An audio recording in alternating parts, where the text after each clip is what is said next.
gaming live stream video, and today's it's going to be a bit of a short one. I'm just taking advantage of some nice. It is a little windy, so I do apologise if there's a bit of background noise.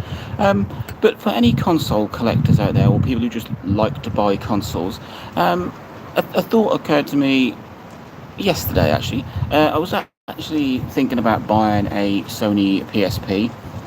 I have no idea why. I've got a Vita. It can play PSP games. It's a fantastic console. But it would be nice just to have a PSP, which I've had in the past. But then I got thinking, well, if I'm not going to actually use it, do I need it to be working? And if people are just collecting games consoles to display on a shelf and probably never ever play, do they need to be working? And there is a huge price difference in working and non-working consoles, especially older systems, because keeping older retro, if that's the word you want to use, games consoles going can be tricky, especially if they're portable. A lot of people lose the power supply to them. Even home consoles, people lose the cables to them. In terms of older consoles, they tend to have capacitor issues, which would need reflowing or fixing, etc.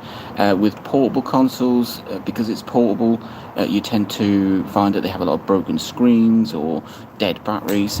And if you're looking to buy a retro console, an older console to actually play on, then they're going to cost you a pretty penny.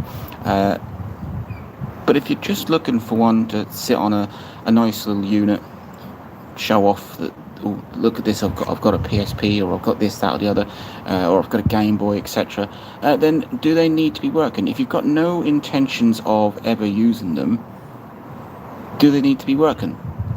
And there is a huge price difference. So like I said, I was looking just briefly at Sony PSP consoles, and a working console, £40-50. You can pick up non-working ones for about 15-20, and some of those, obviously, if you're going to be putting it on a shelf for display purposes, then it needs to be in fairly decent cosmetic condition. I'm not asking you to buy one that's beaten up and the front has been ripped off, or there's buttons missing here there. If you're looking for it to be sat on a shelf and displayed, then yes, it does need to be in fairly good cosmetic condition. Doesn't have to be mint, but you don't want someone to look at it and go, well, that's rather beaten up. And I've bought consoles in the past that were broken with the intention of either sitting them on a shelf. Usually my main intention is to repair them. So I don't know if you've watched my previous videos, but I went through a phase about 6 months ago where I was rather obsessed with the Game Boy, the original Game Boy. I bought this absolutely disgusting brown Game Boy. It worked. It worked about ish. It had some dodgy battery contacts, and I spent the next few months stripping it, cleaning it, retro brightening it, or using hydrogen peroxide on it. Cleaned it up, new screen lens, new battery contacts. Really made this Game Boy looking absolutely mint. Really didn't have any intention on playing it, because unless you mod a Game Boy, the screen on them is terrible, and there are far easier ways to play Game Boy games.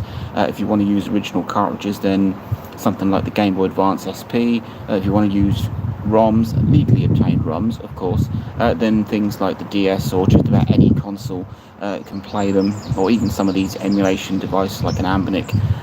But I'm kind of straying there, and by the time I'd finished with it, it became more of a showpiece, more of a it sat on my shelf. It was never going to be used, but it looked great. But did I need to spend all that time and effort and money putting into this Game Boy that I wasn't ever going to use?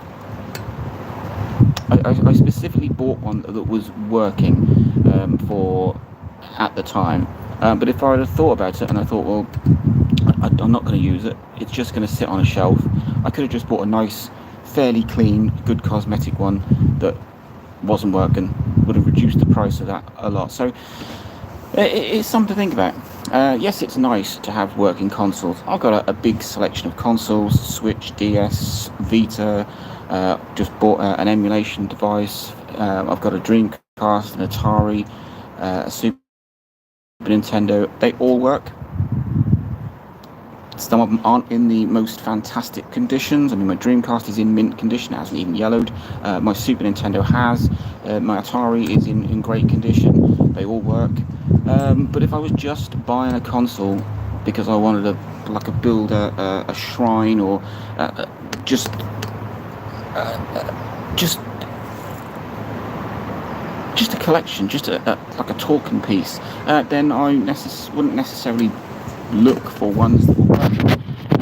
I've had a thought about buying a Sega Saturn. I've got a working Dreamcast, absolutely superb. I'm a huge Sega fan. Sega Saturn consoles are extortionate price for working ones and with all the leads, etc. But if I was just interested in displaying it, because would I play it? Probably not. I do have a thing at the minute of buying games and then downloading the ROM. I think that's fairly legal, so I don't necessarily have to have the system to play it, but I do physically have the disc, so that's generally the way around it. You own it, you can download the ROM and then play it that way, so I don't need the actual hardware. And Sega Saturn, whatever you buy for the Saturn is extortionate price: games, leads, the console itself, any accessories. So I had thought about buying a Sega Saturn just to sit on a shelf, and would I necessarily need a working one complete with all the bits and pieces for it? No. So it's just a thought. If you're looking at buying consoles to make some kind of collection with no intention of playing them, I mean, especially with things like home consoles, most of them won't even hook up to a modern TV without a bit of trickery and cables, etc., which in themselves are expensive. So maybe not. Maybe just buying lots of let's call them non-working consoles that are in decent cosmetic condition. Put them on a shelf.